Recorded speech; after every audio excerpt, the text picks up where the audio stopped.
Собрал наконец-таки я свой китайский станочек сверлильный. Поставил на него частотник, поставил на него другой моторчик.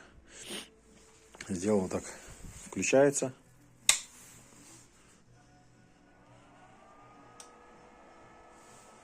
Поставил джойстик.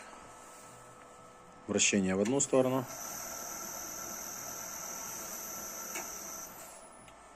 Вращение в другую сторону.